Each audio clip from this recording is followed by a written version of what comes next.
ಚಂದನ ಎಕ್ಸ್‌ಪ್ರೆಸ್‌ಗೆ ಸ್ವಾಗತ. ಡಾಕ್ಟರ್ ಬಾಬಾ ಸಾಹೇಬ್ ಅಂಬೇಡ್ಕರ್ ಅವರ 133ನೇ ಜಯಂತಿ ಅತಿ ವಿಜೃಂಭಣೆಯಿಂದ ಆಚರಿಸಲಾಯಿತು.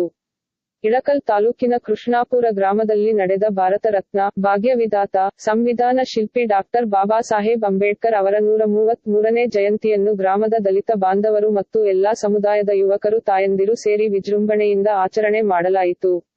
ಈ ಕಾರ್ಯಕ್ರಮದಲ್ಲಿ ಉಪನ್ಯಾಸಕರಾಗಿ ಆಗಮಿಸಿದ್ದ ಶ್ರೀಮತಿ ಪ್ರಿಯದರ್ಶಿನಿ ಆಮದಿಹಾಳ ಅವರು ಮಾತನಾಡುತ್ತಾ ಡಾಕ್ಟರ್ ಭೀಮರಾವ್ ಅಂಬೇಡ್ಕರ್ ಅವರು ಭಾರತೀಯ ನ್ಯಾಯಶಾಸ್ತ್ರಜ್ಞ, ಅರ್ಥಶಾಸ್ತ್ರಜ್ಞ, ರಾಜಕಾರಣಿ ಮತ್ತು ಸಮಾಜ ಸುಧಾರಕರಾಗಿದ್ದರು ಮತ್ತು ಅಸ್ಪೃಶ್ಯತೆ ವಿರುದ್ಧ, ಸಮಾಜ ತಾರತಮ್ಯದ ವಿರುದ್ಧ ಹೋರಾಟ ಮಾಡಿದರು.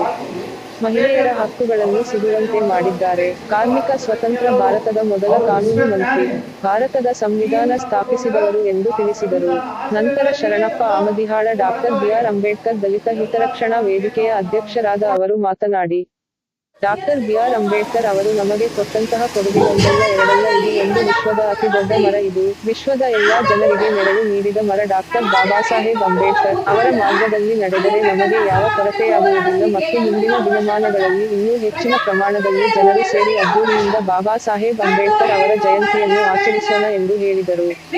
ಈ ಸಂದರ್ಭದಲ್ಲಿ ಯುವರಾಜ ಚಲವಾದಿ, ಅಯ್ಯನಗೌಡ ಪಾಟೀಲ, ಚಿನ್ನಪ್ಪ ಬಡಿಗೇರ, ಶೇಖರಯ್ಯ ಹಿರೇಂಟ, ಮದರ್ ಸಾಬ್ ರಾಗಟ್ಟಿ, ದೊಡ್ಡಪ್ಪ ಪಜಗಲ, ಹನುಮಂತ ತಳವಾರ, ಶರಣಪ್ಪ ಚಂದಾಮಣಿ, ನಿರಂಜಪ್ಪ ಉಳಗೇರಿ ಮತ್ತಿತರರು ಸಮಾಜದ ಮುಖಂಡರು ಈ ಕಾರ್ಯಕ್ರಮವನ್ನು ಯಶಸ್ವಿಗೊಳಿಸಿದರು.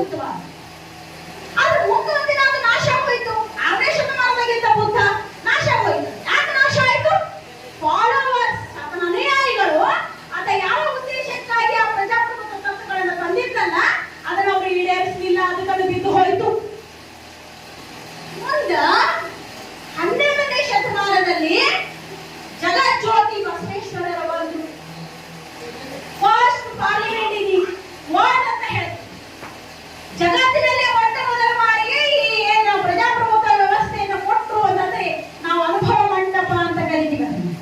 ಬಸವಣ್ಣನವರ ಅನುಭವ ಮಂಟಪ ಕಟ್ಟಿದ್ರಲ್ಲ, ಯಾರಿದ್ರು ಅದ್ರೊಳಗ? ಗೌಹರ ಕಕ್ಕಯ್ಯ ಇದ್ದ, ಬಾದಾರ ಚನ್ನಯ್ಯ ಇದ್ದ, ಆಯ್ದಕ್ಕಿ ನಕ್ಕಮ್ಮ ಇದ್ದು, ಮಡಿವಾಳ ಮಾಚಿದೇವ ಇದ್ದ, ಸಮಗಾರ ಹರಳಯ್ಯ ಇದ್ದ, ಯಾರಿದ್ರೆ ಅಕ್ಕ ಮಹಾದೇವಿ ಇದ್ಲು.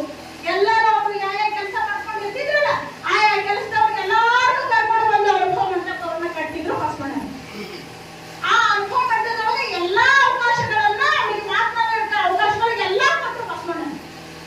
ಅದಕ್ಕೆ ವಿಶ್ವ